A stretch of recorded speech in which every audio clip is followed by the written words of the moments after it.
group, and it was actually kind of by chance because so I can't recall how it actually happened. I'm not sure if I followed them or if they had followed me. I don't remember the exact details, but it was through Amy Gabba in the Almost Famous. Yeah, cool. Yeah, I came across the group and had listened to their songs, and then it wasn't until I came across the cover that they did of your song Deviant.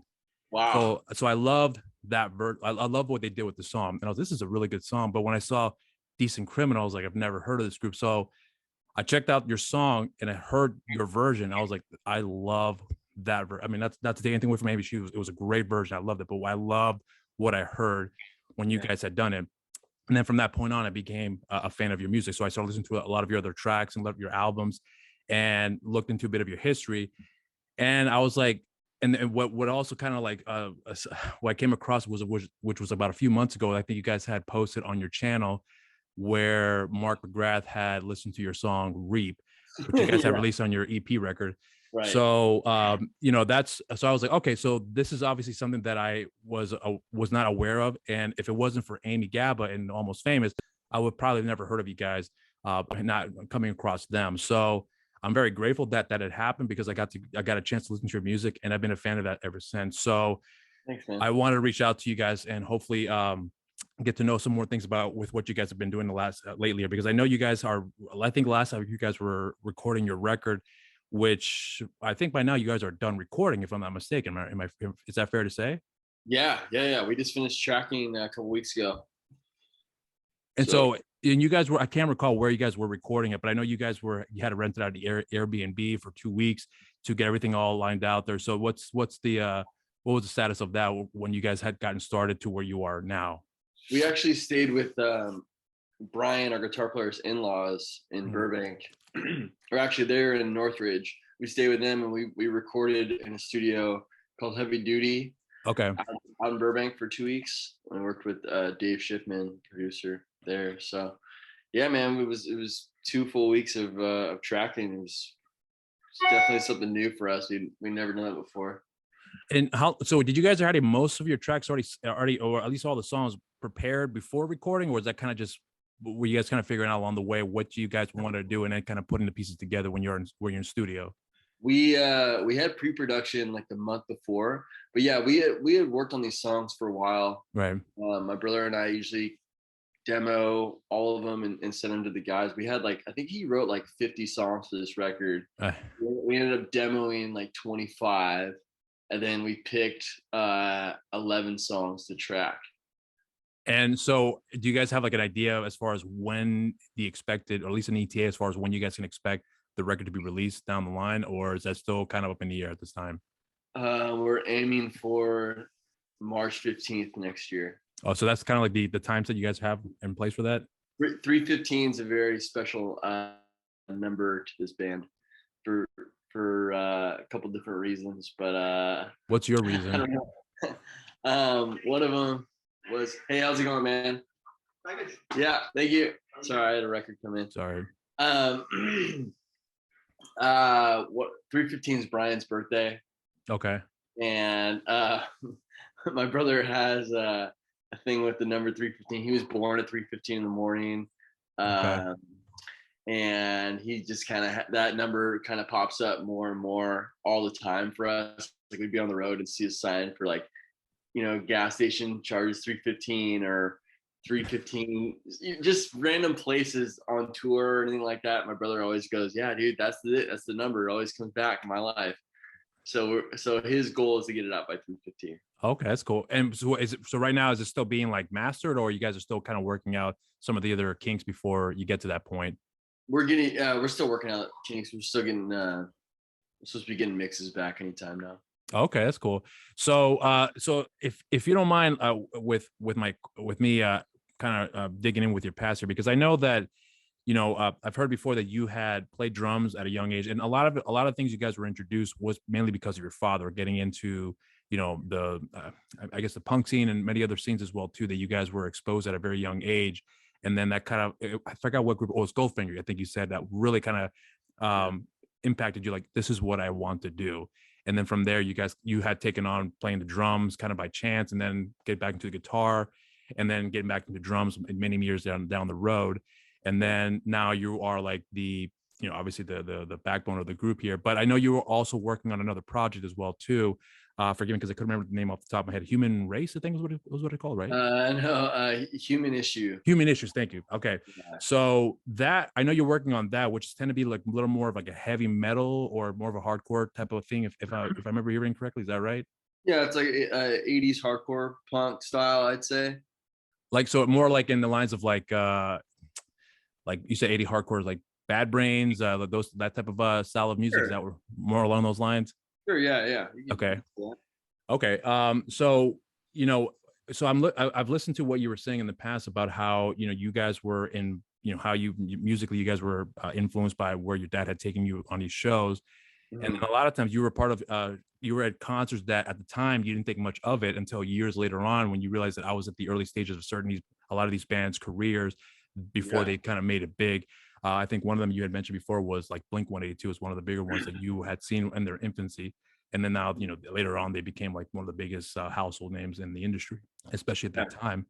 So, going through that experience and then watching how the landscape of music has changed now for you, do you, I guess I always wondered how people perceive how the industry has changed since when you first got started to play music, what your ambitions were, and then where you are now with it.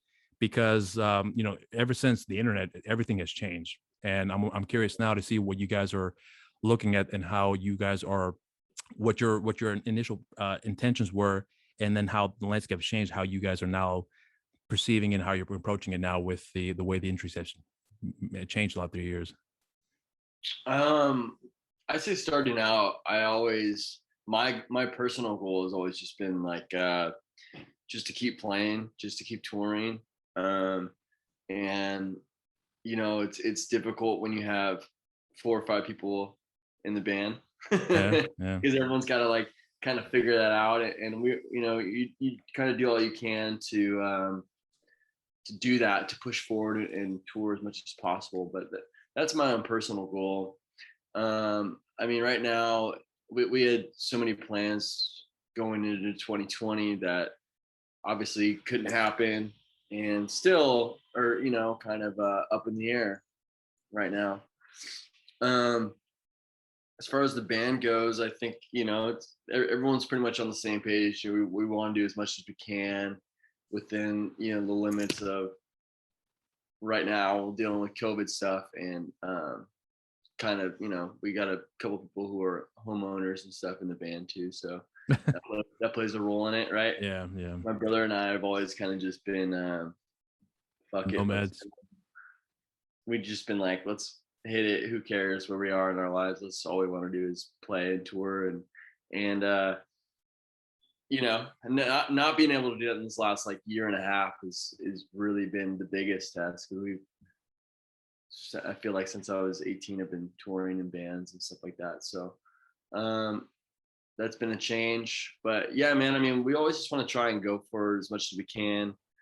Um and I mean, we're always pushing. I mean, I don't know if I answered your question. well, I mean, I guess because I was trying to figure out how I can ask, because it's hard. It's I try to get a feel for where the person's headspace at when it comes to when they first got in to where they are now, especially with the landscape of music. But in some cases, like I've interviewed not too long ago, a musician named Jasmine Kane, and her life is all about music, and she's constantly traveling all the time. And I asked, like, is that? I mean, you ever get tired of just traveling on the road for such a long period of time? Because it's a constant like it's grinding you. It takes a toll after a while. And she's explained about what her experiences were like on the road, and to some people that might be appealing, but then after a while when they actually live through it, it's not the same scenario. So I'm wondering if that's kind of like if you ever had that experience at all, traveling, because I know you guys had gone play some shows in the East Coast, Midwest, because I know you guys are from California, but being able Yeah. to kind of go out to these parts of the country and play shows traveling like that, I mean, has it ever taken a toll on you? It's like, maybe this is not what I expected, or better yet, you know what, I love what I'm doing here and this is what I want to do.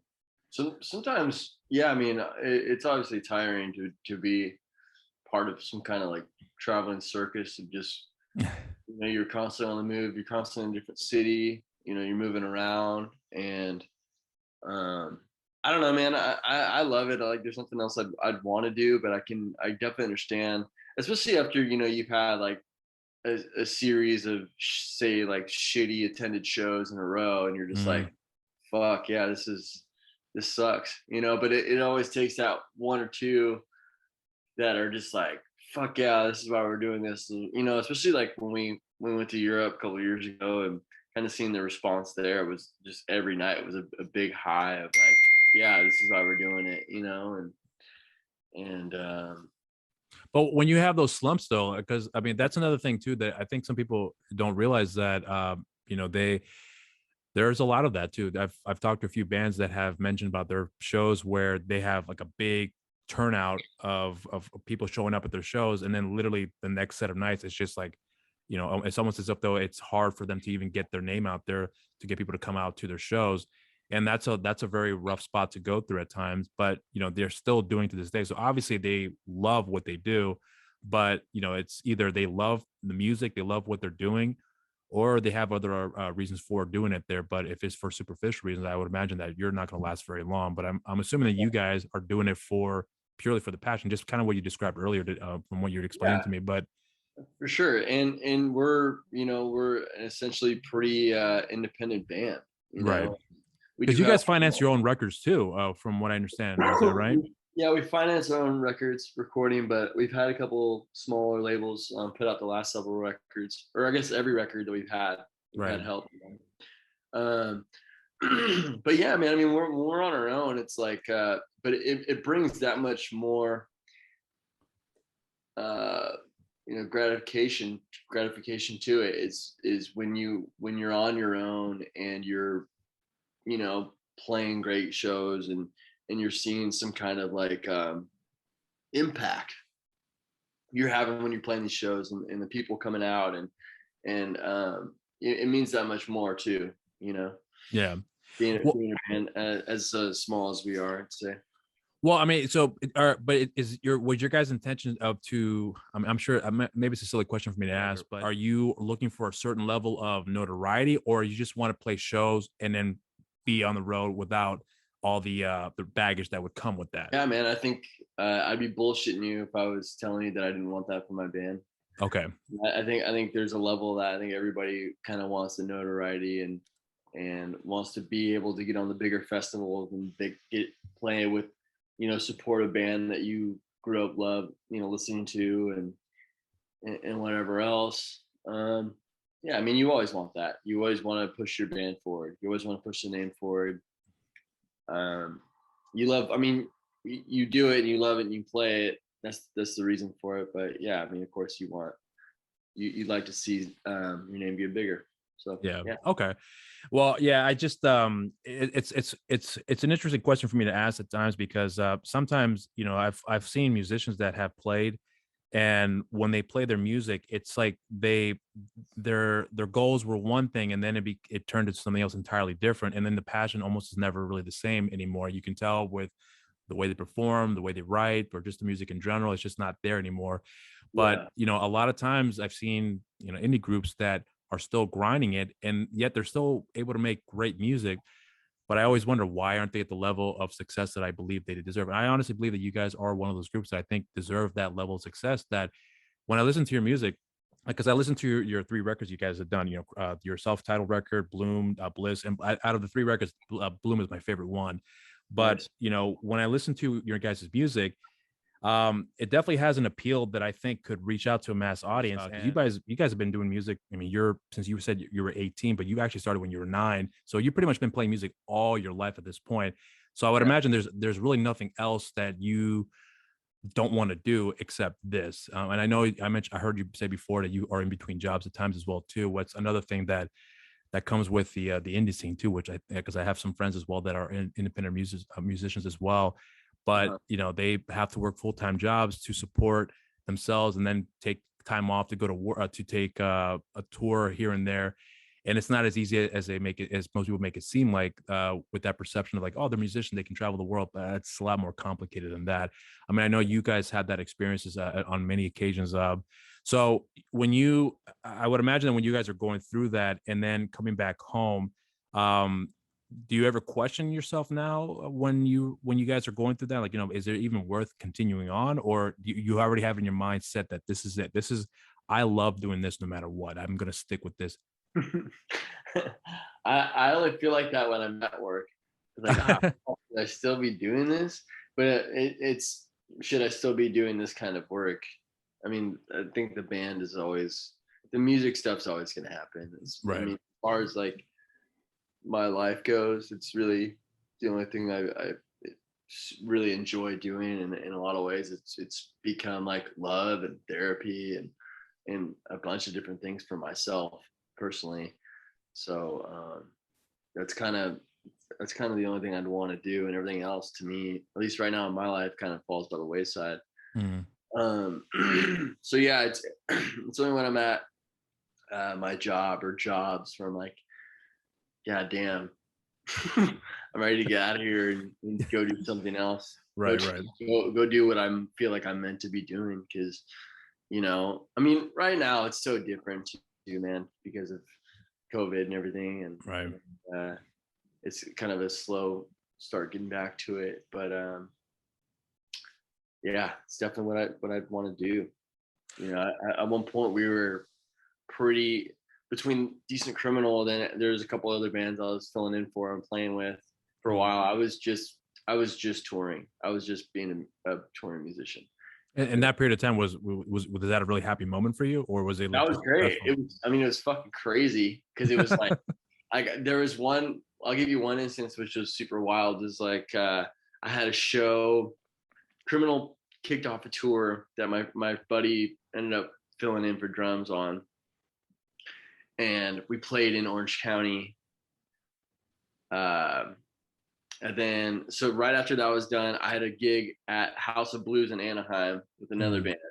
And then the next morning, I had to hop on a flight to go to Europe and meet up with this other band that I was playing with, and then start a 3-week tour with them. So this is all, I played 2 shows and then hopped on a flight to go to Europe right after. For a 3-week tour. And then I get back from the tour, and I would have, gigs with Decent Criminal and the other band. So it was just like, it was chaotic in that sort of way, but it was just like, there's like, I'm on the plane or I'm in a van, and I'm just like, well, yeah, this is what I'm supposed to be doing. So when you guys are on tour, though, I know I've heard you and your brother have a really good relationship. Obviously, you guys are in a band together, but with being on the road, I think I've never been on tour before. I know people who have been on tour, and one of the most common things that you start to see a lot of the skeletons in the closet, if you will, of personalities. So when you are on tour with the band, was it hard at first going on that first big tour that you guys were going through at the time, and then having to deal with a lot of the differences that you guys probably weren't exposed to before, that you were exposed during that tour, that you had to figure out how we're going to go about and deal with this moving forward? Like, is there anything like that comes to mind that you realize was something you were unprepared for and going through that for the first time? In Decent Criminal, or any band in general that you would have been in, but primarily with Decent Criminal, really.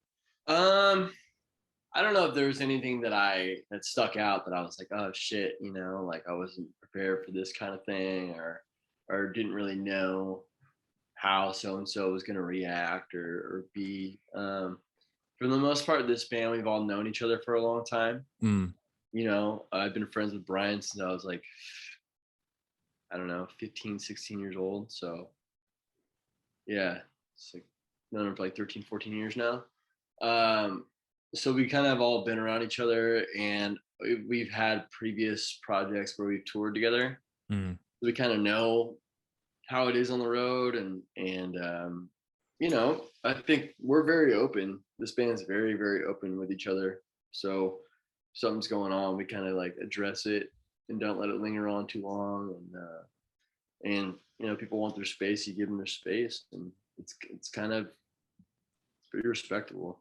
I don't feel like it's anything out of the ordinary. Bands fight. My brother and I definitely get it out of each other a lot, but we've known each other forever. So all right, well, so I kind of want to shift gears here for a bit, because one of my biggest passions, believe it or not, is movies.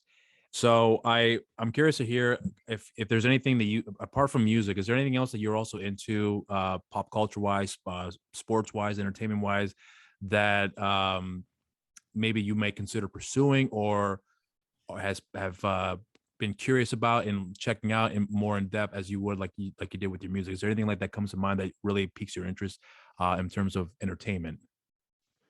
Um, I don't know. I always thought voiceover stuff would be kind of interesting. Only because I know I have a funny voice, funny like typical California guy voice, and I've been told that many times. Right. Dude, I didn't even notice it's all movies behind you. It's all VHSs. Yeah, it's all real VHS.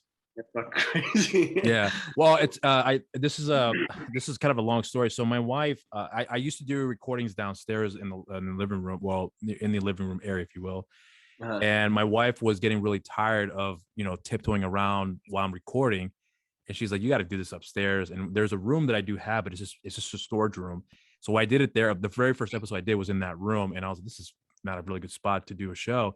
She said, well, Yeah. use our room then, because this is stack's been there for like years. And she's like, you can just use it as a backdrop. I was like, I don't know if it's gonna look cool. She said, just use it and see how it looks. And literally the first episode that I did with that, the guest was like, is that real? I was like, yeah. And it was an icebreaker. And I was like, oh shit. So I'm gonna use this from now on. So it's been up there ever since. Yeah, I mean, the voiceover thing is one time I thought about that.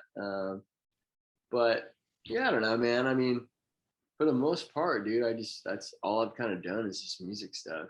And it's kind of strange sometimes when I say it, and especially during the pandemic, you kind of think about it more. Like, Mm. maybe I should do something else instead of just this. But yeah, I don't know what else I would want to get into. I mean, other than just recording, learning how to record.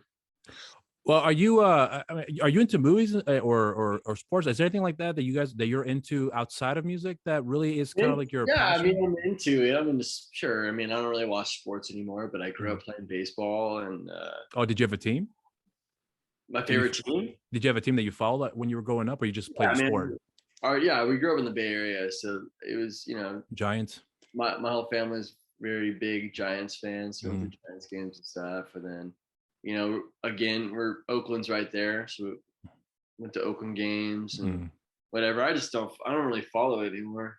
I could tell you players from 1997. You know what I mean? But Anything past that, not anymore. I don't know shit. Yeah. Does Ken Griffey Jr. still play? He was my favorite. For real, he was my favorite player. Him and Randy Johnson, dude, he was the shit. Oh my god. Well, so what about like movies? Are you into films? You already once in the band. You guys into movies as well too? Yeah. Like what's one that comes to mind for you that really is like considered to be a good movie that you would say you got to watch this shit. This is the movie that you need to see right now. Oh man. uh, dude, I love the most ridiculous movies. Oh, throw them at me, man. I'm pretty mean, sure I've already seen them. Just like any of the early Adam Sandler flicks are just like timeless in my book, dude. I just like Billy Madison, Happy Gilmore, Yeah, Wedding Singer. Mr. Deeds, Big Daddy. Those are just classic. We Yeah. put that all the time. And then some of the Kevin Smith movies like Mallrats and Clerks, Dogma. Mm-hmm. Man. What do you think of his latest stuff? You watched some of his later movies, like Yoga Hosers, or like Red No, State? Okay, no, because those right now pretty he's doing Clerks 3, which I'm kind of skeptical about because the plot. I was like, I don't know if I really dig that because he did recently Jay and Silent Bob Reboot, which is Yeah, I heard and that was kind of wild. I didn't like it that much, to be honest with you. Yeah, And I saw the movie twice just to make sure that it wasn't a fluke, that wasn't a legit sentiment because I was kind of tired when I saw it. So I saw it again. I was like, yeah, it's not that good. But sure. there are good parts about it, but just was overall the package was just okay. But then he's doing Clerks 3, which I'm excited for. But the idea that they're doing a movie about they're making a film of the Clerks guys within the movie, I'm like, you've already done that before with Reboot. So why repeat the same story again with the Clerks guy? So I'm just a little skeptical about that approach. I'm not saying it's gonna suck, obviously, because I haven't seen it, but I'm just a little hesitant with the approach that he's taking on that. So I'm like, I don't know if I really am digging that style of storytelling right now. Sure. I don't know, man. I like a lot of sappy movies too. What's that one with Bradley Cooper in it? Silver Linings Playbook is probably like one of my favorite movies of all time. Oh, with Jennifer Lawrence and Bob De Wow. Niro. Yeah, that's a great movie. Jennifer Lawrence is just probably, she's just gorgeous. I don't have nothing else to say. She's just a incredible actress. All of them Yeah. are great, man. I do love that movie. I like a lot of sappy movies for sure. Well, like sappy movies, are you talking about like romantic comedy movies or just romantic movies in general? Okay. Oh yeah. Well, what's a good romantic movie for you, or romantic comedy movie for that matter? Well, I mean, other than Silver Linings Playbook. Yeah. Because now I'm curious. You piqued my interest in that department. 16 Candles is pretty classic. Which one? 16 Candles. Oh, I love that movie. Dirty Dancing. It's a great movie. Yeah, man. Trying to think of what other ones, like even like the really cheesy stuff like Can't Hardly Wait. I love that movie. To me that's a really underrated movie. I love that movie. That's a great movie. Yeah. That and 10 Things I Hate About You. That's a great movie too. Okay, yeah, that's a good one. I feel like a lot of them are escaping my brain right now as I'm sitting here grinning like an idiot. Yeah. I guess I'm curious now with the movies you're into, and then I'm listening to your music. I'm actually curious if a lot of the aesthetics and the style actually derive from those movies that you watch. Like I said before, I listened to it. I'm like, this could be put in a romantic comedy scene, and it would fit perfectly in that moment. It definitely has the ability to complement those scenes. But is there a part of you that wonders, you know what, I would have loved to have this song appear in this kind of movie? Yeah. I mean, these are all the songs. I mean, I think, yeah, they're all very melodic. They could very well fit kind of anywhere, as far as I'm concerned with it. And yeah, I don't know, man. That's you put it there pretty good.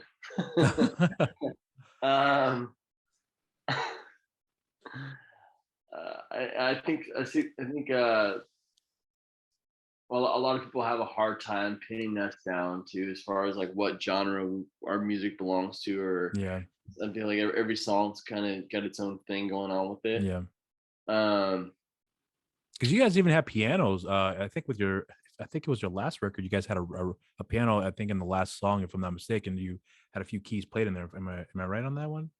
I don't know if there's piano. I know we have cello and violin on the last song of Bliss. Yeah. Um, because it's very eclectic like that. I thought because there's a lot of like really nice melodic moments, and then the next track could be a little bit heavier, a little more punk rock, if you will. But but in reality, it's more. I found a nice rhythm to each album that I've come across. I'm not sure if I know you mentioned before that you don't necessarily do the writing aspect of it with the band, but in the beginning, I'm sure when you were involved with that, was that like a priority for you with writing the lyrics, or was just the music first, then the lyrics later?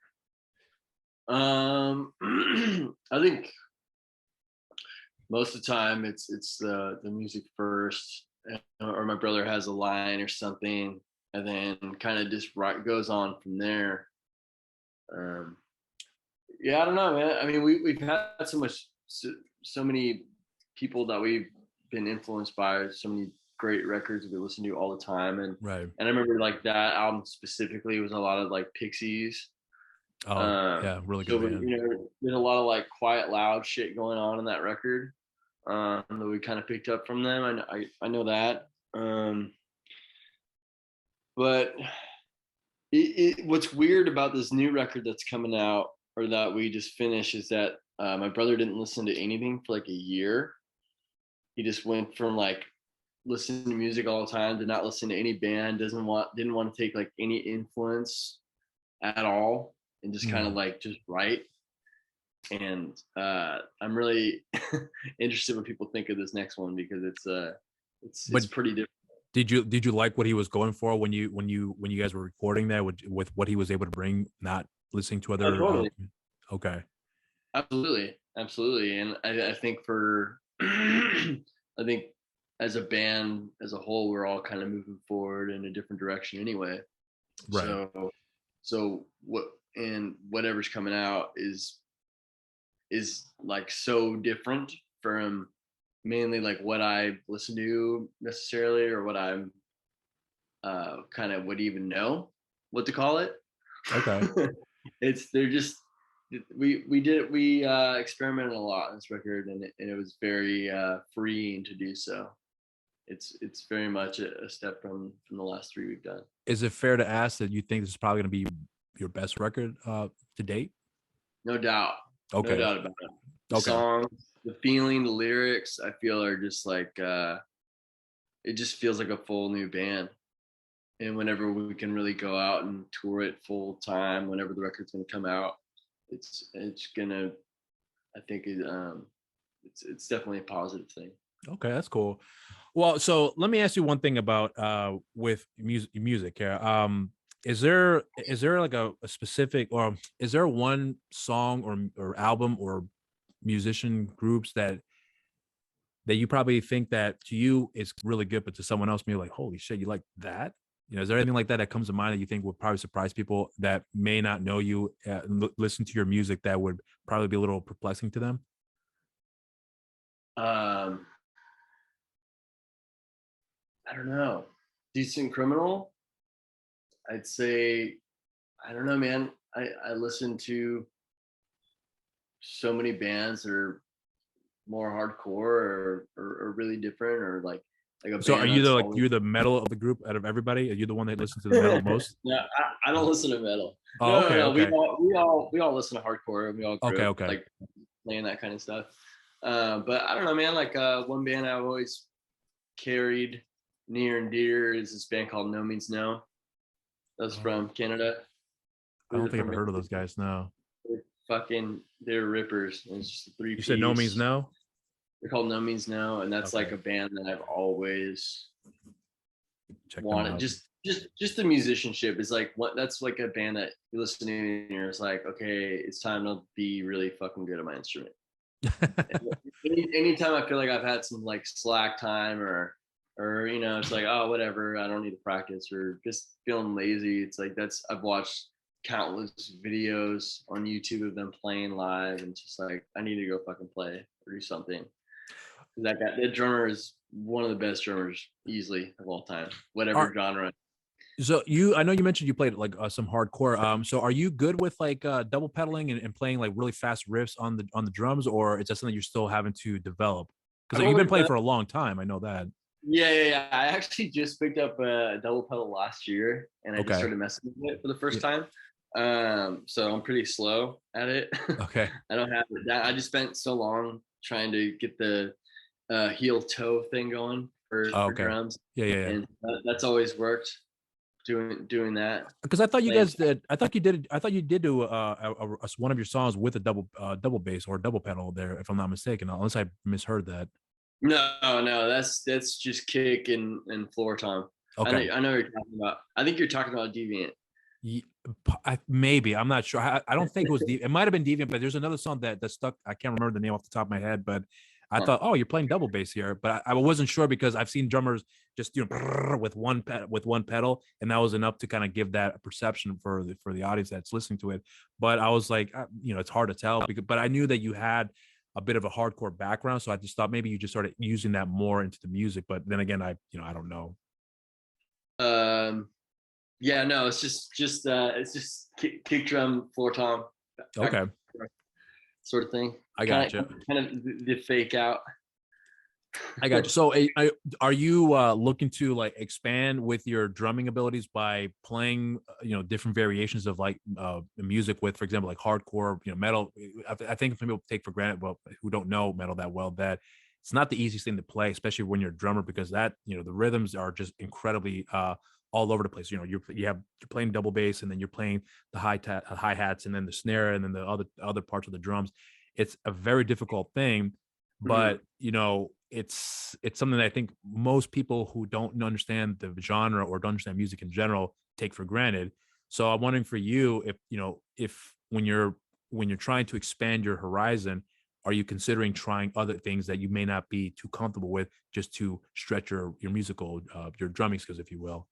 Absolutely. Yeah, Okay. always, man. Yeah, you have to do that. Because if you're just sitting there playing the same song over and over again, you're like, oh yeah, I know I'm good at this. It's like, you're not learning anything new. You're not pushing it. Right. Well, and You have to sit there and suck for a while at the new. That's the best part about drumming is just like, you think you're really good at one thing, and then the next thing you're just like, oh, nah, you gotta right. practice. Well, and so what about with your guitar skills too? Because I know that you still play guitar, and I know at some from time to time you may have some influence, and as far as the riffs are concerned, because I think you did have quite a few influences on, if I'm not mistaken, the self-titled record where you did have some involvement with the guitars, or one of the songs. I think I can't remember which one it was off the top of my head, where you did use your guitar skills to put that influence on there. So do you still go on, play guitar on your own and to maintain that, or it's all drums for you at this time? Yeah, I play guitar all the time. Okay. I have a guitar right next to my bed, so I play almost every night. Just Okay. I have a Beatles book, so for a while, like a chord book, Okay. and so for a while, I was just like learning a Beatles song every night before bed, stuff like that, like just to keep up with it. Then Right. my brother and I play off each other. If he has an idea, he's like, "Play this," and it's easy for me to pick up a guitar, and we just figure out, whatever his idea is. Are you mainly just 6-string, or are you also do you plan on expanding on going to 7-string, 8 strings, or even 9 strings? So that was kind of like the one that kind of threw me off. Is 9-string now? When I was a kid, I was like, I didn't know there was a 9 string. yeah, there is. No, just the standard 6. Okay. Uh, But do you have interest in checking out or playing 7 or 8-stringers a eventually? 12 string would be sick to have for Yeah. sure, just to have around. But no, I never dabbled. Oh, okay. Well, so I kind of want to change shifts here with you on something. So with the show that I have here, I'm curious to listen about your background because this is a thing that I've come across with a lot of people who have been on the show that, especially now with the climate that things are right now, with like race being an issue. I was surprised to learn that, when I heard you and your brother talk, I just heard you by your first names, Hunter and Tristan, right? Sounds like white names. But then I heard Martinez. I was like, oh shit, they're Hispanic. Right. And I'm Hispanic too. But the only reason why I'm bringing this up is because, to me, music has always been like the ahead of the curve, and just having people play music where race wasn't the issue. Like I remember when I was a kid, I heard Living Color's Cult of Personality. I was blown away how amazing the song was. But when I saw they were black, because I was used to seeing white guys doing it, I was even like more impressed. Like, holy shit, this is amazing. So other people can do this too. I'm curious to hear your thoughts on, or rather, if you've had any sort of setbacks because of your Hispanic race. Because, hey, you're playing punk rock music, but you're Hispanic. Why are you playing that? Why aren't you playing Mexican music or Hispanic music? It was ever like anything like that at all that you've experienced for yourself, or you and your brother have experienced because of that? No, I never Okay. experienced that sort of thing at all. Um, Any sort of like racial tension at all growing up because of that? no, Okay. no, never have, and grateful for it. I don't think there should be any of that kind of shit anywhere. Yeah.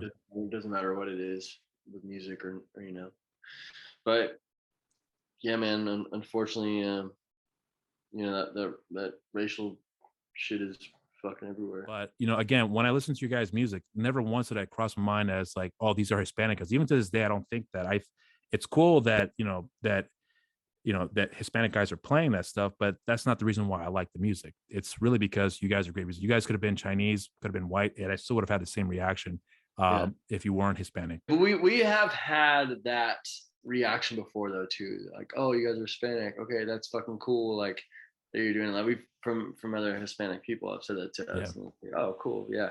But yeah, I don't think it's ever crossed our mind. Now, when you guys are together in creating your music, um, are there other influences that you guys are having from, let's say, other cultures, from different parts of the world? Is there anything that you guys listen to that you realize, holy shit, this is amazing that people from this area are playing this type of music, and they sound a lot better than some of the stuff that we're doing over here? I I was really surprised with most of the bands I've played with in Scandinavia, and there's been a couple that I still listen to. One of them actually I was listening to today, from Sweden. Is just fucking just killer rock and roll band, and better than so many bands that I have played with or have seen or anything like that. And what's the name of the group? one of the bands I was listening to today is a band called the Dahmers. I always talk them up, dude. They're like, Oh yeah, I've heard about that, guys. Yeah, because yeah. of you. Yeah, the Dahmers. Yeah, I always talk about that band. Yeah, Did they get the great. name from Jeffrey Dahmer? Is that where Yeah. okay. It's all horror themed, like lyrics. Right. Um, and then there's countless bands, and I played this festival in Mexico City a couple of years ago, and a bunch of these grindcore bands were fucking incredible. Just the drumming and just everyone in the band was so tight, so fucking good, ripping on guitars. I can't tell you the names. They're all in Spanish. I don't speak Spanish. Okay. But dude, they're so sick. But like, I guess I've never been surprised. I just know it's like, wow, this is a badass band. Yeah. But, and it's just that, like, to me, I take it like, oh, it's just incredible that I'm here watching this band, and I'm, in Mexico City, or I'm in, somewhere, in Europe. Right. But so I guess what I'm trying to lead into with this question that I wanted to ask you was that when you guys are let's talk about you specifically, when you're listening to music, is there at any point do you ever think to yourself, you know what, I've listened to this genre so much, I kind of want to go try something else, and then walking into a genre of music that you probably aren't really too familiar with, but you're walking into it sort of fresh, and then you are trying to see what's out there? Like, do you ever have those type of moments where you're looking for some new music that you probably weren't too acquainted with, and then just see what you can find out there? all the time. If I'm listening to some record that I've heard 1,000 times, it's like, okay, let's try and just listen. That's the only thing I'd say I like about the whole Spotify thing, is just the playlist type thing. Or, you listen to a song by one band, and then it goes off on bands that are similar, or in that genre, or something like that. Like, I'm trying to give you an example. Something I was listening to the other day, and then just went on this long playlist of things. This band called the Morning Benders. So they're more like an indie band from San Francisco. No, I'm gonna write them down. Morning I don't Benders, know. is that?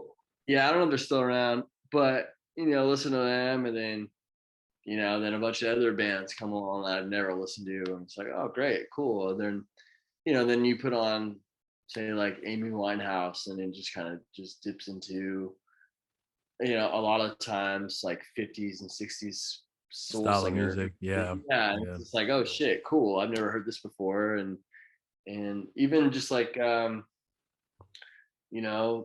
listening to like I never really grew up on listening to a lot of reggae or anything like that.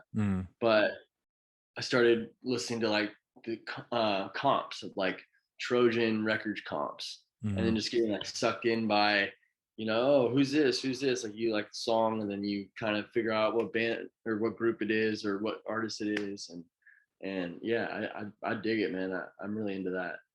There's especially a change of pace too. It's just like, some days it's like, I don't listen to punk rock all the time. It's like, some days I just seriously just put on some jazz station.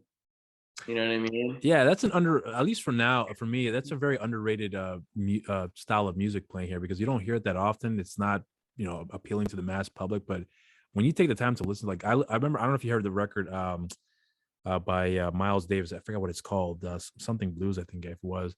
But when I first heard that record, I was blown away, like how amazing that record was from start to finish. It was one of the very rare times in the last 10 years where I actually heard the first track and I just stopped what I was doing and just listened to every single track, every single note. What's wild too about some shit like that too is like jazz stuff and blues and whatever else is so just off the cuff that it's like, I bet some of those songs just recorded one take. Yeah, like, and that's exactly that's exactly the case with that record. And a lot of people have asked him, "Hey, why don't you play that record again?" He's like, with his voice, "I can't do that no more." And I was like, "Holy shit, why?" Because it was off the cuff. And Yeah, it's amazing. And like that to me, I think is one of the best records I've ever heard in like the last 10 years. And this came out what 1962 or something like that. I can't remember the year. But to Yeah. this day, it still holds up very well because it's such a timeless record. And every single song is its own story. And it's like I don't do drugs, but I felt like I was like high off of like I don't know what the fuck it was, but I was just immersed with that music. It put me into another Yeah. place. It's really amazing. Like I don't know if you can tell, but like I'm like even thinking about it now, it kind of puts me back into that spot where I was when I was first listening to that record. I was blown away and how amazing that was. But if you That's haven't heard it, cool. I recommend you check it out. Okay. Yeah. Miles Davis. Yeah. Um, yeah, man. I mean, also too, it makes you think about like certain rock records nowadays, or pop punk or punk, whatever you want to fucking Hmm. call it. Is so many people are like really polishing up their stuff Yeah. and making it sound like 100 takes in, let's do this, and it's just like like we've never really been like a crazy crazy amount of takes in this band. What's the most you guys ever done for like in for a record yet or a song that you had to redo over and over again? I'd say max like 7 times, Oh, really? max. But like also sometimes not even thinking that much about what my drum parts are, just to play to the song, especially on the new album. Like, it's seriously like, did that sound cool? Sweet, let's move on. Is rather having it just be like us jamming and having it be what it is than sitting there and making it like perfect, or having a producer fuck with it. It's just like sometimes it's just I'd rather just have it be whatever the hell it is. What so when you with this last record you guys they recorded, I know you have a producer on the record. Was it Mm. more of like a hands-on producer or just someone just to kind of just engineer the record for you? What was that relationship like between you and the producer, or the band and the producer rather? For the most part, he was just kind of asking us questions like, would you do this different, or can you change this, or try it this way. It was very like hands off. He liked all our songwriting. He liked Okay. how we had the songs kind of together. I think he just like proposed we did a few things a little different, and I think that's how we're gonna have it on the record. But yeah, for the most part, man, it was just kind of hands off. Like, I dig it. What you guys are doing? You happy with this take? Do you want to do it different? Do you want to speed it up? Do you want to slow it down? Very much like that. So you guys prefer that relationship with a producer, or do you have, or just depending on the record, you prefer having someone who may be a little more hands-on, a little more influence on what you guys are doing, or does it vary about record to record? Um, Because big I get the spectrum. feeling you guys are pretty on point with your music, with what you guys are wanting to do, and how you guys want to compose the music together. I think it's pretty on point and consistent. I mean, with especially with the last EP that you guys had done. Yeah. um, I, I'm not sure if you guys are going to plan on including any of those songs on the new record, but that alone, I was like, just as a 3-track song record, I was blown away like how consistent you guys were with coming off the last 3 records and this one. And then I'm like, I can't wait to hear the next set of stuff you guys are gonna be working on. This is the first time we've really kind of done that. We've worked with somebody else for Bliss and the EP, who was kind of the same, just like added what he thought would work better for the songs, and just kind of approaching it like, hey, what do you guys think about changing this, or doing it like this way? You know what I mean? More of like the recording style than the songs, because yeah, we've always just been like, as far as songwriting goes, we've been pretty much on our own, and everyone we've worked with has been like, yeah, the songs are great, you know. So Well, so yeah, let me ask you about this thing here real quickly. When you guys are working on your records, what do you guys feel confident every time you guys complete the record? Because I know you mentioned, I asked you earlier, this is your best record so far. You said yes, but is that like that every time when you guys complete your record one after the other, or is it just this one time after everything you guys have put together, like holy shit, this is it, this is our best by far? um, yeah, I don't know. That's a tough question. Okay. I feel like, yeah, I feel like every time it's just like, yeah, this is better than the last one. Yeah. You know, Okay. that's the goal. I don't feel like we talk about it, but I feel like it's definitely a goal. You know, moving Okay. forward, you want the songs to be better than the ones before. Um, I think the songs for this one, yeah, are going to be way better than anything we've done. Do you have like a favorite song that that you still hold to in such a high pedestal that you look at and you think, wow, this is like a work of art? Is there a song that comes to mind that really sticks out for you like that, that still has that lasting impression on you? Um, I wouldn't say there's any that make me think like, oh, this is a work of art, because I do love all the songs, but Right. there's several songs on Bliss where I remember writing them with my brother, and there's certain songs on Bloom where I totally remember, like you said, Cold earlier. Yeah. That was like, to me, that was a great moment of all Yeah. four of us being in the studio in Santa Rosa, and it was winter time, it was fucking freezing, and How cold does it get out there? dude, it gets pretty damn cold some days. Really? Like, yeah, it definitely drops in the 20s, I'd say. Really? Yeah, Oh my yeah. god, I didn't know. Yeah, Okay. in the winter for sure. Okay. Um, Does it snow out there too? Not really, Okay. no, no. Okay.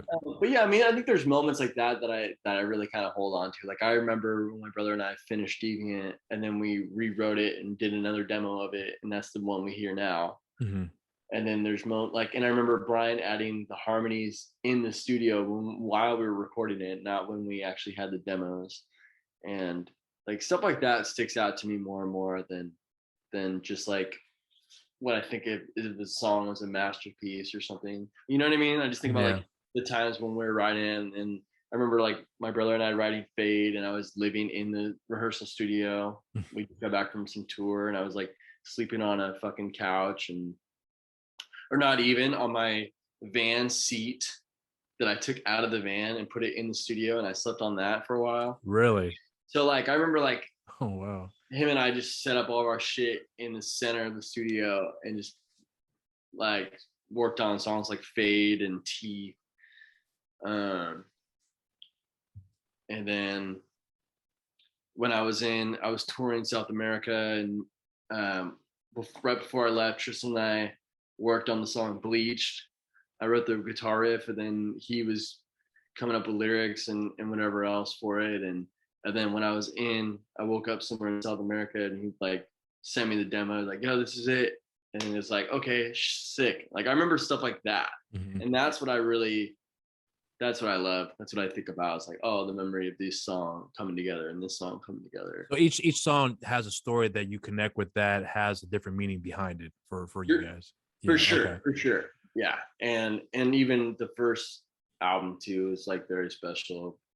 Us getting together and kind of starting the band fresh, and Tristan just had all these songs. And then we brought in That's a good like record too. most, thank you. Like Yeah. most, most of the stuff was written, and then we asked Brian and Alex to join the band, and that was like it was just great memory. You know what I mean? Just my Right. brother Right. hashing out songs in the studio together, and kind of just starting fresh from like other bands we played in. And that was like the first time I played drums, and since I was a kid, and Yeah.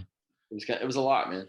So that's what I kind of think about when I go over each song or each album. It's like, oh yeah, that time, you know, Right. where I was at mentally, where I was living most of the time was always kind of like up in the air. So I'm curious for you, and maybe you can, if you have some insight with how some of the other members feel about this here. But when you guys are compiling your playlist of what you guys want to play for the show, are you guys going for whatever is whatever you guys are reading off the crowd? If there's there may be a good crowd or decent crowd, whatever the case may be. Do you guys creating a set list based off of that, or hey, this is what we're going to be playing no matter what? Is it what's that process like for you guys in creating your playlist for the shows you're going to be playing on? Set lists kind of vary. I mean, we just want to make sure we have a good overall, like mixing it up, like fast song, slower song, mid pace type thing. Then we try and switch it up too, because Brian sings some songs, so try and switch it up to where it's like Tristan doesn't sing like 5 or 6 songs in a row, you know. Right. So we kind of mix it up in that way. I mean, there's some songs that we always play because there's always some kind of crowd.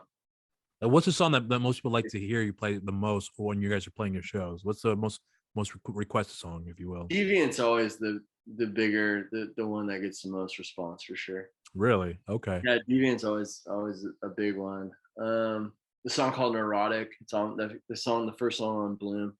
That's a good song. I like that one. Asked to play that one. But what about like some of like the I guess the lesser known songs? Is there a song that maybe that someone had come out and request, hey, can you play this song? And you're like, holy shit, we haven't played the song in a while. Yeah, we'll play it. Nothing like that ever happened? Yeah, for sure. A lot of people do ask us to play like Expectations, but it's like 6 minutes long. Yeah. So it's a great song. Yeah, I don't think we've played that in like 3 years, probably 3-4 years now. But why aren't you guys playing it live? Is it because is it a difficult song to compose live, or what's the deal? No, we can play it fine. Oh, okay. It's just a long song. So sometimes we don't want, like, I don't know, we've mixed around with it too, try and play like maybe like a cut of it, or because there's a lot of stops in the song. Yeah. So we're just talking about what if we cut it here. But I don't know. I think it's just more of like who wants to sing it, you know, and if Brian doesn't feel like singing the song, it's like, cool, let's not play it. Tristan doesn't want to sing it. It's like, well, cool, let's do something else then. Okay. So we kind of leave it up to them too. I like to mix it up and I don't know.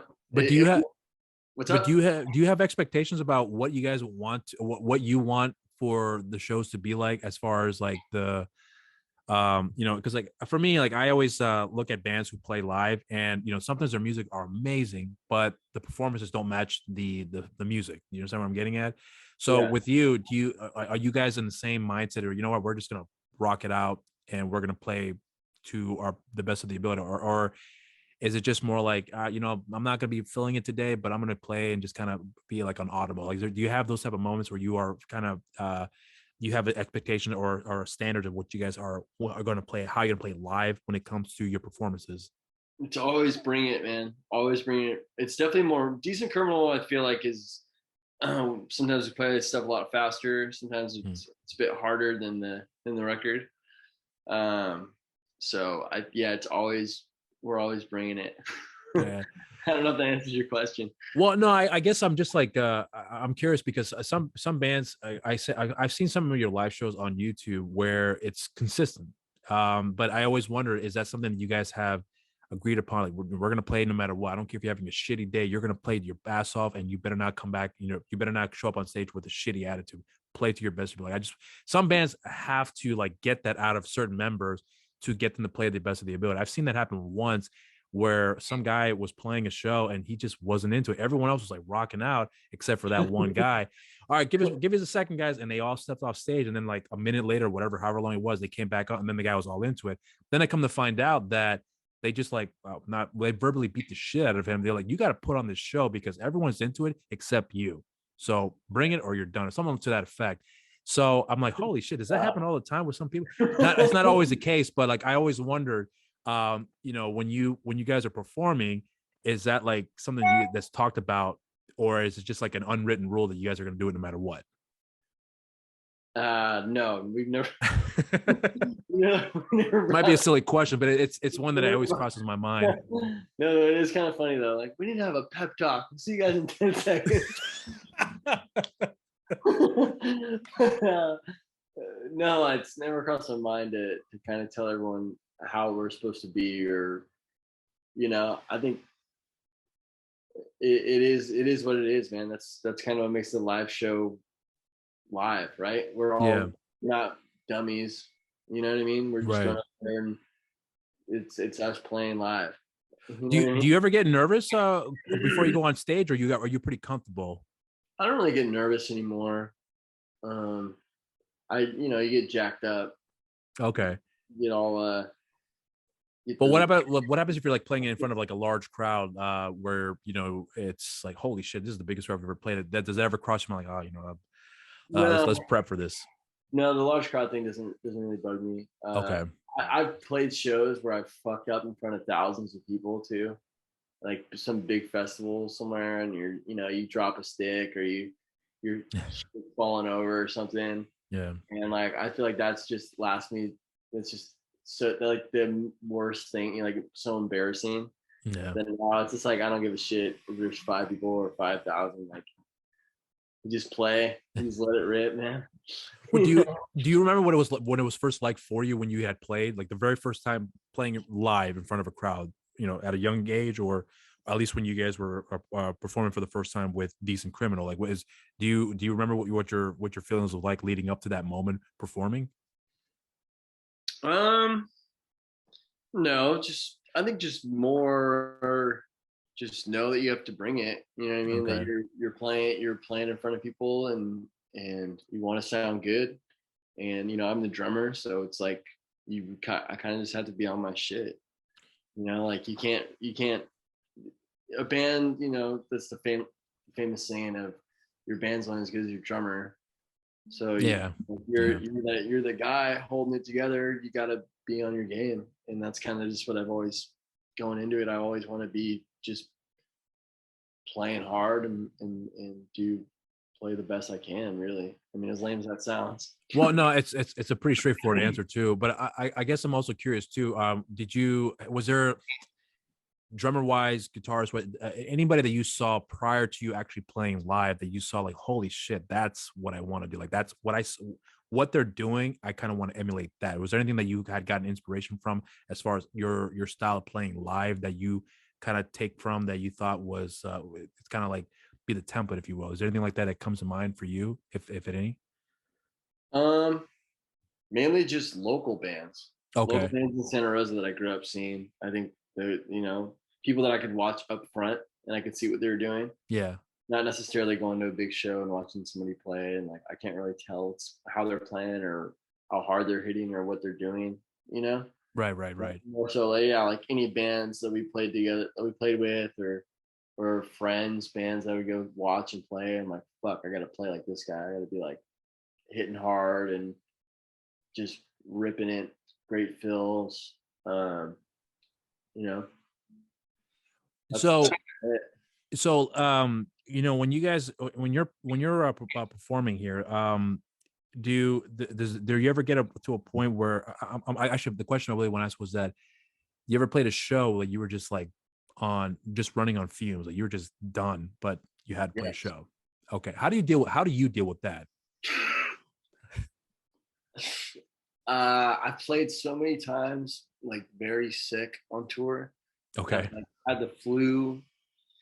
Um, how do I deal with it? I sleep up until the point where I have to get on stage, or have good warm ups, drink a shit ton of water, and kind of Right. just chill out. And um, yeah, make sure I have a towel near me. I think that's become very key to kind of like wipe myself down or blow snot into or whatever else. Right. Right. It's pretty terrible to have to play like that, but yeah, I don't know, man. You just kind of have to push forward and get as Yeah. much sleep as you can, and just like hydrate as much as you can right before you go on, because it's pretty terrible. Well, you brought up before about local bands. Are you still living in the Santa Rosa area, or you live outside of that now? I live in San Diego now. Okay. So, growing up in Santa Rosa, what was Yeah. the music scene like for you guys in that part of town where you guys are from? Was the music scene big for in the area, or was it kind of like once in a while a decent band or a good band would come out of the area that would have some sort of attraction in the area? What was that like for you guys growing up in the Santa Rosa was competitive, man. Santa Rosa really? had nothing but really great musicians and great bands coming out. And regardless if they toured or not, because most of them don't or didn't, um, there was always so many good bands to watch. So many like uh, we had friends that threw on house shows. We had friends that got a hold of venues and bars that would allow shows there. Right. So that was like such a huge, huge thing in the development of Decent Criminal, myself as a musician, and I'd say all of us, man. That was like I mentioned that band No Means No earlier. Like they are a huge thing, but locally there was bands that I was like the same kind of thing I would watch and be like, and even though they were like my friend that I would go hang out with after the show or whatever, like I want to be like them. I want to play like them. I need to be better on my instrument. And it was constant. There were so many bands where you'd watch and you're like, fuck, I need to be that good or better. And then everyone was like, it's competitive in that stance of like our bands are playing together and not really talked about in a competitive way, but more like I felt like it was always that way. Like who's fucking better? Because everyone was such great players. I see.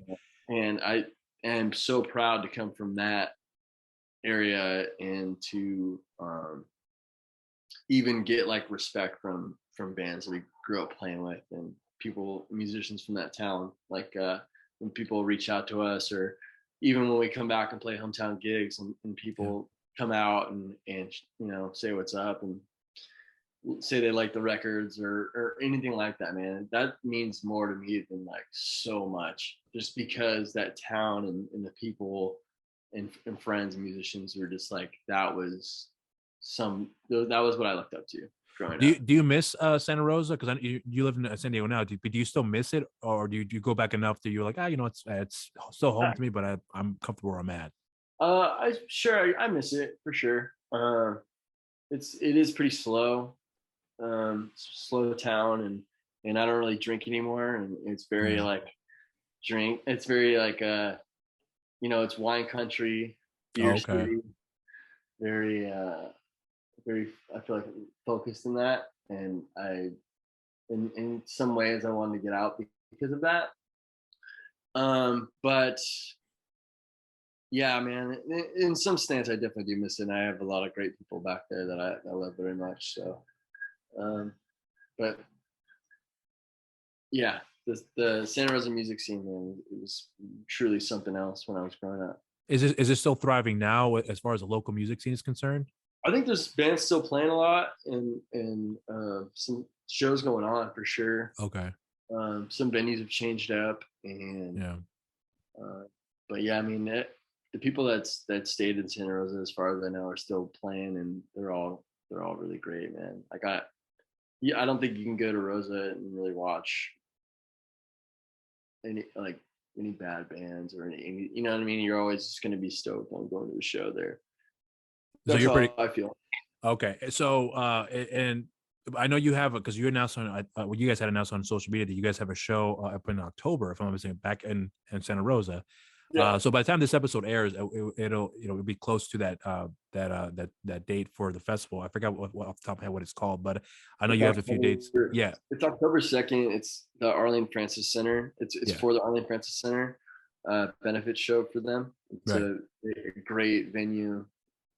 We've played there several times over the years, and so it's just a benefit for them. And a good friend of ours is putting on a show for it. Is this the first show you guys are doing together since the pandemic, or have you guys done some shows prior to that? The first show we're playing is in a couple weeks at out bar in Long Beach, September 2nd. Okay. So that's gonna be the first show back since the pandemic started. Okay. How are you guys feeling about that show coming up? I feel great about it. I'm excited. We have 4 shows in September, and the last one is Punk Rock Bowling in Vegas. So I'm definitely excited to do it. As far as any show at all being safe is kind of questionable right now. Right. And that's kind of my stance on it, is like you could kind of throw it anyway, but I was vaccinated and I just got sick. I'm just getting over it. So I don't know if any show is safe right now, but I'm excited to play it for sure.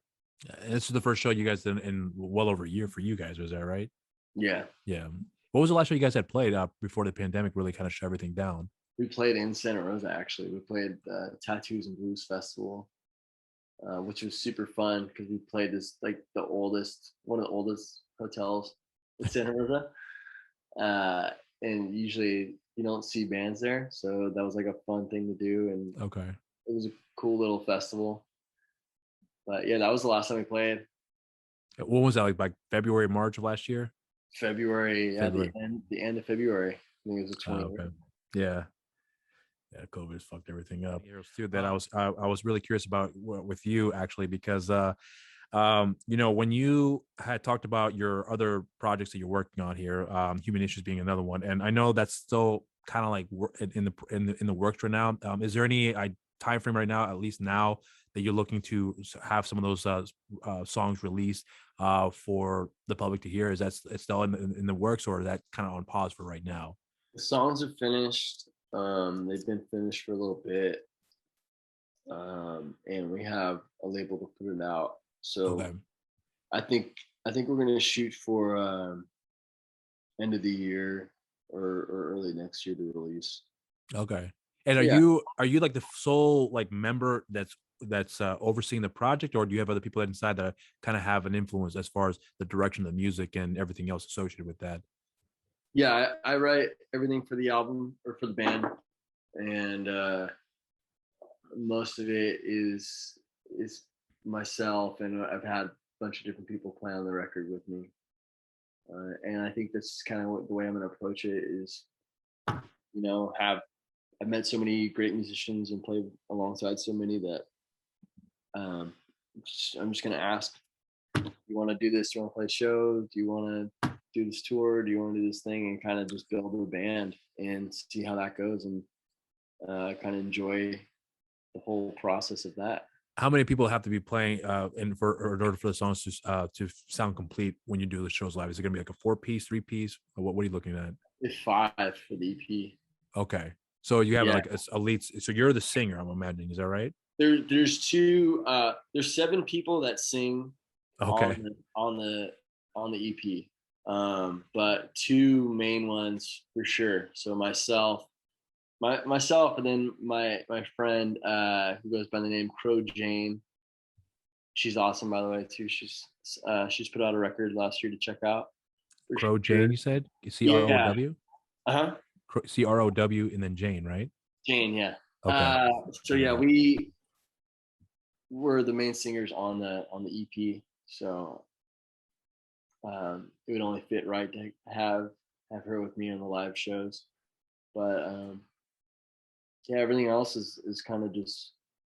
Are you really excited for the project you guys have put I, together for that? I am, yeah. Okay. I'm really excited for it. It's And just again, no, yeah. go. You were gonna say. I'm sorry. Oh, I'm just saying, I think it's a little nerve wracking to put out your lyrics and all your stuff like really out there. I feel like it's a very personal thing that I wrote. So I was very like, I don't know if I'm gonna put it out. I don't really know what I'm gonna do with it. Now I know I'm gonna put it out. So it's a lot. It's very personal to me, but I'm happy with it. So when you say like personal, are you talking about like you've written a lot of personal insight about yourself onto with your lyrics, or personal in the sense like this is a passion project that I'm really I'm in for, and everything that's being done is personal for me. What do you mean by personal for you in putting this record together or Yeah, EP? both.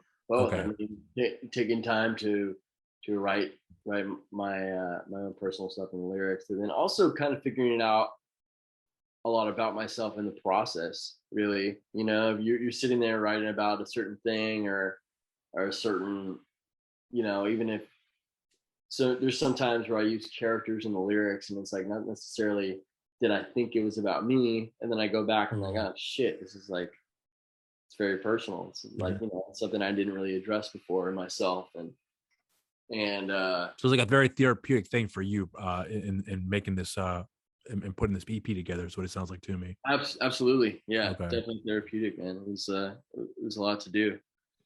Like, do you feel like a load off of you as a result of putting that together, or is it more like, holy shit, I got some other stuff I got to deal with right now that I have now to confront?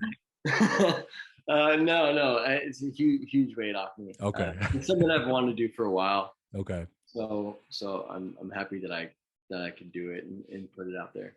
And so when you're looking for musicians to help make this record or the EP for you guys, are you looking for people with the same mindset as you are as far as the approach with the music, or whoever is available that can help make the music that you have in mind already for that? Like what was that process for you? I think certain people come to mind when the songwriting, when after I'm writing a song or demoing a song, like, oh, this kind of sounds like this. And right off the bat, I had Rick Agnew from the Adolescents. He kind of came to mind right away with a couple of the songs that I wrote, and we have a mutual friend that put us in touch. So that was right off the bat the first person I thought to work with on it. So he plays guitar. He played lead guitar on most of the record. And then just my friend that I've known for over a decade is the one who recorded it and produced it with me. So I had kind of I wanted his opinion on it and what we did with the songs and how we went about it. And then my brother plays bass on most of it with me. Okay. Did he have any influence about what with the direction of the music, or was that all you and he just contributed with what you wanted him to put in? That's all. It's all me. Okay. Yeah, as far as all the writing stuff goes. Okay. But then there's just like along the way, you kind of think like, oh, it'd be kind of cool to have this person's voice on it, and it'd be kind of cool to have this person's voice on it, and that's kind of how it just came up. And I would just think of this person from this band, and this person from this band, and like Ryan Lochte and Global Threat. I grew up listening to Global Threat, easily my favorite punk band of all time, and so having him sing on it was huge too. So he's on a couple tracks with me, and my buddy Riff put that together because they worked together before and played shows together. And then just anyone that I really could think of along the way that I want to add this, and I could think of my friend Jackie, who has an incredible voice, to sing on this song with me, and other friends along the way. You got me really looking forward to this EP you're planning to put out real soon. I'm hoping that when it does become available, are you hoping to release it on I know you mentioned through a record company you're looking to have that released, but is it going to be something that's going to be available immediately once you guys are getting to that point of releasing it, or is it going to be kind of like a limited release for the area or whatever the case may be? Is there like an idea how you want to go about having that release for everyone to consume? It's going to be pressed on vinyl. Okay. And I think whatever the limited amount of vinyl is what we're going to make a zine for, and like with just a bunch of different inserts and pictures from the sessions and stuff like that. So that'll make it like the kind of special, every vinyl comes with the zine for it. But then the rest, I figured I would just put it on all streaming sites right after. Okay. So I'm curious with you now with, with the style of music you're playing with Human Issues, and then obviously with Decent Criminal and some of the other groups you've been along the way. Is there do you have like any one direct inspiration of musician, song, group, whatever the case may be, that has like really set the standard for you? Like, holy shit, this is how like this to me is the best of whatever you mentioned about Global Threat as being the best punk band in the world for you. But is there anything else that comes to mind about this is like the pinnacle of like what you need to be that good? I don't really think about it like that, because then I started comparing myself when I get pissed off, because I know I don't sound like Billy Joe Armstrong, and I never will. Yeah. Right? Yeah. But as far as like the genre is concerned, I just wanted to be good, and whatever that may sound like to me is like the drums are good, if the song sounds cool, if it's meaningful with lyrics. I really dislike on the surface bullshit lyrics. It bugs the shit out of me. What do you mean by that, on the surface bullshit lyrics? Like, I feel like there's so many friends bands, and I won't say that. There's bands where I've heard and I've had people explain to me like, oh, these lyrics are bullshit, I don't fucking care. And to me, that kind of bugs me. Like, all right, man, well, I like something behind it. I want to, there's something there, right? I mean, as a listener, you kind of want that too, and maybe I'm thinking way too much into it. Well, I'm glad you said that because, like, truthfully, I'm the type of person that doesn't listen to. I mean, I listen to a wide variety of music, but half the time I don't even know half the lyrics because, I come to find out that a lot of times some of the bands or musicians that write music, it's either the same thing over and over again or a different variation of certain topics that doesn't really appeal to me anymore. Once in a while, there'll be certain songs here and there that the rhythm is so beautiful, and then I have to see the lyrics. And then when I listen to what the lyrics are, I'm like, holy shit, this is actually impactful on me that I Right. anticipated. Like, Well, it's just like with like rhyme scheme stuff. You can rhyme anything, right. and most of the time it doesn't mean shit. But when you rhyme something, it's like, oh, okay, I get it, and it's like a quote unquote song. Like, you're making a song, whatever. But sometimes I just feel like I've always dig for more when it comes to lyrics and stuff. I Right. feel like that's very important thing to me. Um, so when I'm writing or when I'm thinking about something, like the music could be really rudimentary and kind of easy sounding because I'm also not the best musician either. But I beg to differ. I think you were pretty good from what I'm listening to the records. So thanks, man. yeah. I appreciate that.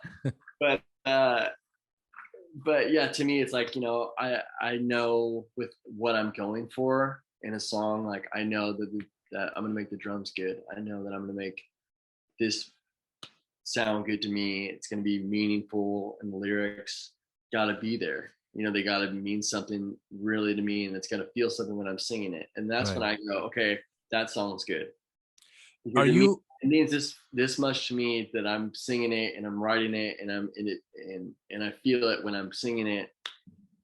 That's when I decide, like, the song, like for Human Issue, that's all it was. It was like I had 12 something songs for the EP. I cut it down to 6 because it was like, oh, this song means more to me than this one because of what I'm saying in this song. okay? You know what I'm saying? Yeah, I know where you're coming from with that. I completely understand. Well, so I mean, you mentioned something earlier because you were like, I'm not the greatest musician. I beg to differ because I think with, when we talked about before, when I said I loved my two favorite songs off the record for Bloom was Deviant was one, but Cold and Expectations. And then when you mentioned that you were part of that writing process and putting it all together, I was like, well, then obviously you had an influence on that. So to me, that speaks to me that you have a creative bone that certainly has something to offer. And I don't know if it's just because how much you contributed to those tracks, but my question to you was that do you feel confident in yourself with the songwriting process, the musician, your musicianship? I meant to say, I don't know why it was hard for me to say that.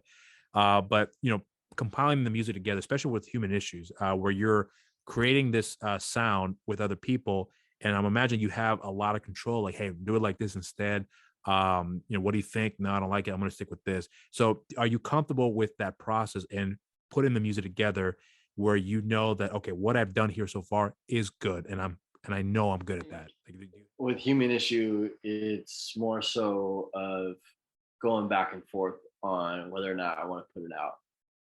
Okay, It's more of an internal thing. It's like because I'm not so confident to where I think it's good. It's more of like, do I really want to put this out there? is it because of what you're delving into with your person with the lyrics, what the subject matter you're getting into? Is that because of that, or just the overall package of like, I don't know if I should want to release it now? Like, what do you mean by the confidence in Um, that? well, I think even, I mean, going into it, it's like, who fucking cares? Who likes it? I don't really care. Like, I'm just doing this because I need to do something. And Mhm. at the time of writing everything, Criminal wasn't jamming. It was the start of the pandemic. Um, so yeah, for me, it's like, it's more of just like, I'm going to do it regardless because I want to do it. And it feels good to kind of like, like you said, like flex the creative bone, if you want to say Mhm. it. Yeah, yeah. Um, of just doing something. But yeah, for me, it's more like, well, should I should I put this out into the world? Do I feel like I like it well enough to do that?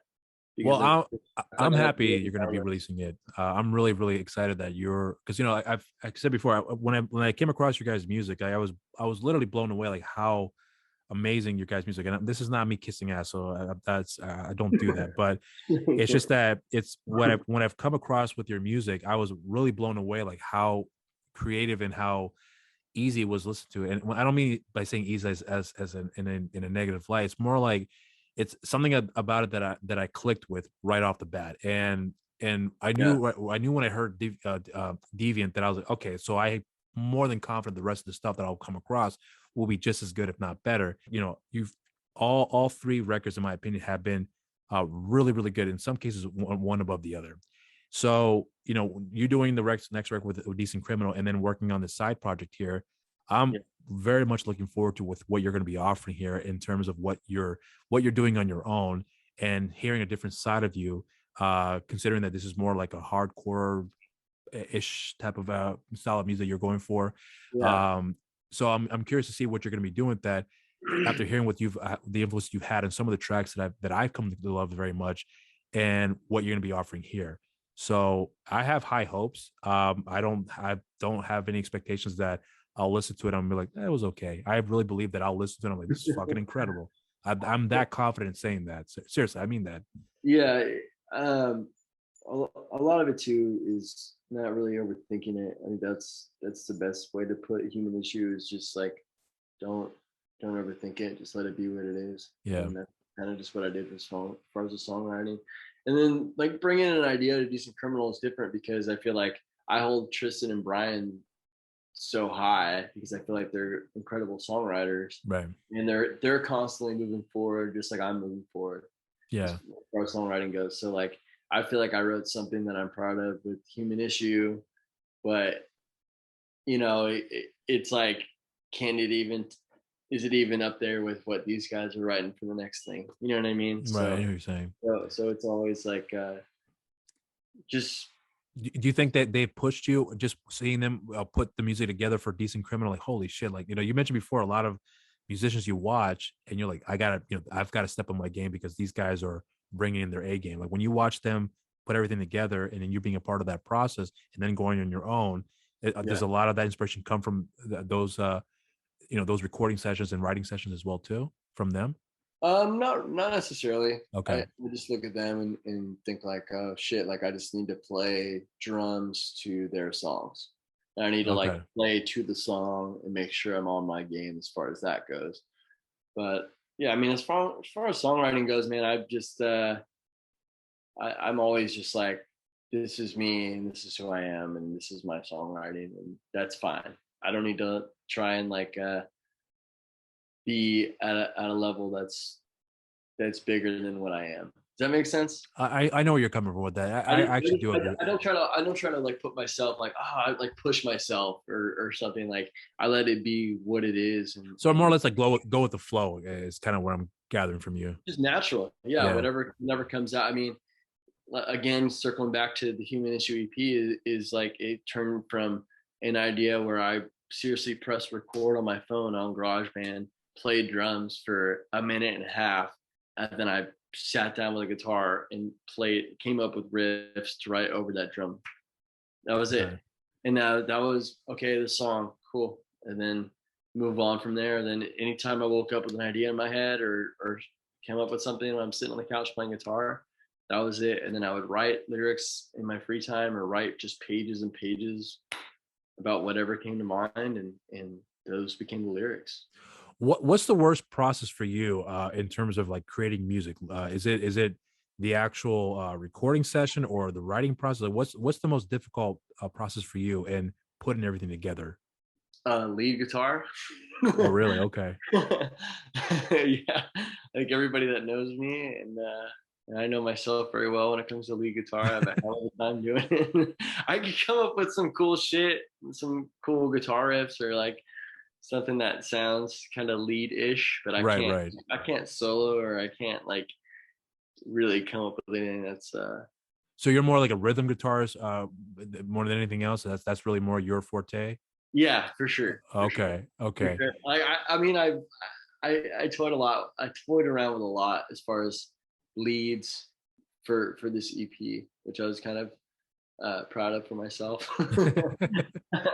But yeah, I mean, having like somebody like Rick Agnew come in and play leads is just like a whole nother level. Yeah. Yeah. Yeah. Well, I mean, do you ever get intimidated though? I'm assuming with with Decent Criminal, I mean, everyone knows each other. You know each other's process. You guys know each other's habits. But at any point, do you ever get intimidated? Like, holy shit, like let's say Tristan is an example. Like, Tristan really stepped up his A game. Like, I got, God damn, this is not what I expected out of him. I'm a little shocked to see what he's been able to do now. Like, is there any moments like that happens with Decent Criminal, Human Issues, or any other touring you may have done that you saw somebody you just like, God damn, that is fucking incredible. I don't know if I can really live up to that for myself. Like, anything like that ever come to mind? Yeah, I mean, there, like you said, like I know Decent Criminal, and like I know that these guys I'm playing with are really talented. Right.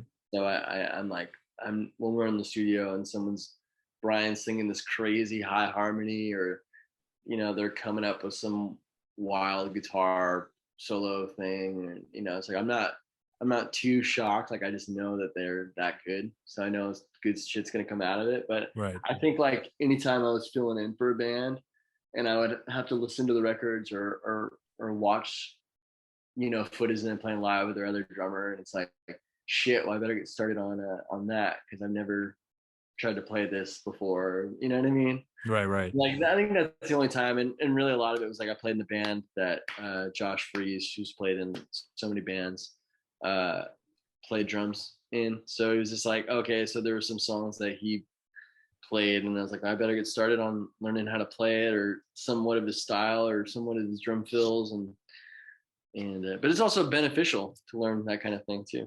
Right. Well, I Yeah, mean, do you? definitely at first it's like, oh shit, like I'm not that good. Yeah. Well, I mean, so I mean, I imagine though that there's got to be times, or I would imagine even like, let's say for example, you're performing a set. I mean, I believe there's got to be a time where all of you guys were about to go on a show or do a show, or rather, and then Mhm. someone that just played before you, or you played a show and then someone played after you, and you're like, holy fuck, these guys just tore the building, and we thought we were that good, but here we are being humbled by this performance or by this style of music or whatever the case may be. Like, anything that ever happened to you personally or with the group that you can recall? Um, only a lot of Santa Rosa bands, dude. Really? If Okay. I'm being honest with you, I feel like we've toured with a lot of bands, but I'm not like maybe I sound like an asshole that I'm not easily impressed or something, but I think I know where you're coming from when you say that. I don't think you mean that to be facetious. I think you're actually. I know what you mean by that. yeah, I Quite just frankly. sometimes I'm not like, wow, holy shit, those guys are way better than us, or something like that. I've just there's just bands, and like there's a band called Semi Evolved Simians from Santa Rosa that every time I've watched them play, I've always been like, fuck, that band's so good. And then there's been a couple of different bands like that come from Santa Rosa. Um, yeah, that I'd say that's it, man. Just local bands. There's this band called Victims Family. It's just incredible. It's another, well, technically San Francisco, Sonoma County. I don't know, How far is San Francisco from Santa Rosa? like 45 minutes. Oh, that's not far. Okay. Yeah. Okay. There's a couple of bands that my friend Ducky was in. That was like really fucking great hardcore bands that I always same kind of thing, like holy shit. And then there's a really great drummer, this guy named Gabe Katz from Santa Rosa, incredible musician, and any project that he's been in has always been like whoa kind of thing. You know what I Yeah. mean? Yeah. Yeah. Yeah. Yeah. There's just different people and different bands that you watch, and you're just like, god damn, there's this band. Well, a band that I met Brian through is a band called Snag, and they were like my favorite hardcore band I've ever seen. And Are watching they them, still around? That group? no, not Okay. anymore. But the bass player of that band and the drummer and everything were just like fucking just incredible. So yeah, bands like that were, I'd say, were like, wow, cool about it. Yeah, you strike me as a person that just from conversing here with you that you almost take things rather easy. You go with the flow and you just kind of take things in stride. From what I'm gathering here, I mean, is that kind of a fair statement for me to say that about you from our conversation? For sure, man. For Okay. sure. I'm dealing with myself every day. I get up and I'm fucking try and live my life. Like I don't know what else to say other than that. I battle with myself. I battle with anything else going on in my life. And yeah, I try and just keep it pretty simple as far as I'm concerned. I try not to drink anymore. I try not to be negative. I try to just like better myself and that be better to whoever I come across, dude. I'm very simple. So you mentioned drinking. So you said stop drinking. Were you an alcoholic at one point, or it was just like you For just got sure. to? Oh, okay, For sure. Yeah, yeah, okay, yeah. I grew up drinking. Um, okay. come from a household uh, with drinkers, and So you've been sober for a number of years. no, no, no, no. Okay. I go back and forth. Um, but for the longest, I went about 2 years. It was my longest streak I did. But yeah, man, I'm just working on that because drinking doesn't make me happy, Hmm. and I can't. Everyone's like, you can have one, but I can't have one. Yeah, I know what you're talking about. I've said it before multiple So times. yeah, in my life, man, I'm almost 30 years old, and I just like I spent most of my life pretty fucked up. So I don't really want to do that anymore. So Well, I think it's because coming from where my background, it's kind of common, and yeah, it's unfortunate. But I'm glad you're able to catch it and put a stop to it. And so I give you a lot of props for doing that. I'm not trying to patronize you by any means. I just think that no, that's a thank good you. thing that you're doing that, and you're finding what's working best for you.